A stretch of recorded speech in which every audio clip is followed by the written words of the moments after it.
My name is... Say again? Oh, yeah, hi. My name's Jeremiah Wierenga. My street name is Jem, as people are shouting out. And my slides should be starting at any moment.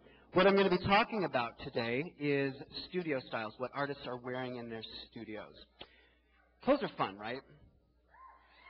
And art's fun too, right? So we're going to talk about art and clothes. I considered calling this presentation Stop Pretending Like You're a Graphic Designer, Jem, and Just Get the Presentation Done. But that was a little lengthy, and the slides kind of show that off anyway, so, yeah. And it's coming soon, so. Technical difficulties, yes. Why? I'm feeling what you're feeling right now. There we go. Okay. So I already kind of made my my first slide. I can toss that on the floor now. But we'll move on to the next one. Yeah, again, that's my name, Jeremiah Robert Wierenga. So there's lots of different reasons why we wear clothing. We want to put on a public persona. We want to feel good about ourselves. Artists tend to hide in little holes and dark corners and paint in the, beautiful shapes, but they hide away in studios, and I'm curious about why they do that. So first of all, we'll start with feeling. I'm a performance artist tonight in Le Cirque du Ignite Boise, and so I wanted to wear clothes that make me feel comfortable, make me feel unique, and hopefully make me feel eloquent, but we'll see about that. Caitlin Davies is a perfumer here in town for Intentions Perfumery, and what Caitlin finds is that she works intimately with attraction, with impression, so she finds that she, in order to create her art, needs to feel sexy. But because she also works for long periods of time in a still motion, she needs to feel comfortable as well. So she might get up, she might put on pajamas, but she has to have heels as well, and she'll put on full makeup in order to create her art. So she has that equation of sexy plus comfortable equals good blends. This is Carl Rowe. He's the first of my slashies, a painter and a choreographer for Idaho Dance Theater.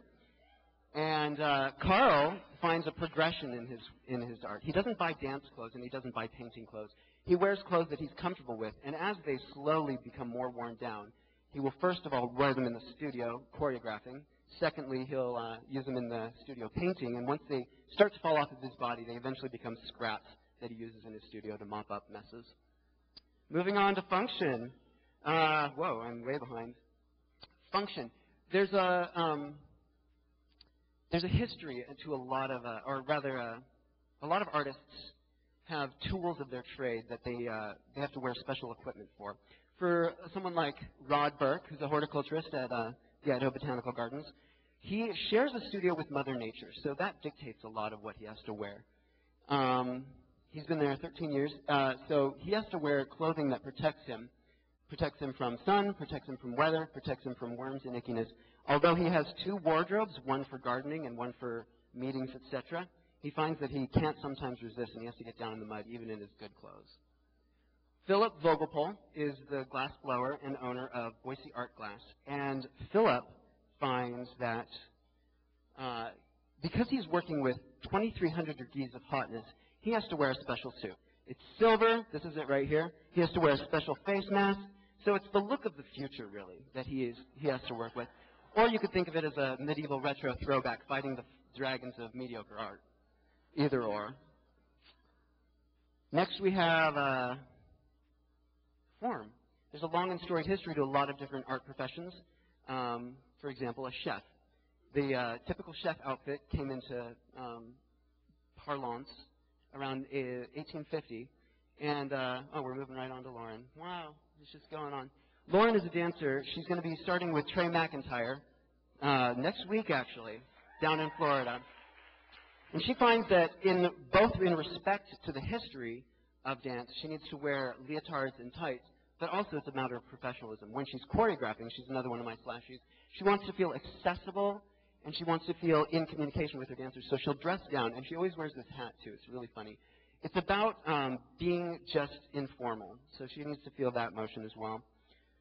Ron Segenglantz is a filmmaker here with Sideways Films. We just won I-48, so kudos there. He typically wears a white T-shirt with no brand on it, black shorts, bike shorts because he needs to get out and doing all these various different things, such as chasing down better funding because that's really hard to catch those financiers these days. So, again, it's never simple, the decisions that an artist has to make. We all have very different ideas of what we need to wear in order to make ourselves feel comfortable, in order to create our art, in order to be functional, but also respect the craft of our art. So these are some quotes that make no sense. I don't know why I put them up there, but I learned two things, or there's two truths. First of all, our image is an important factor in creating of our art, so do yourself a solid and dress up nice. And secondly, both art and fashion can be bought cheaper overseas, but you're going to live with a disappointing, sinking feeling of inferiority for the rest of your life. So buy local.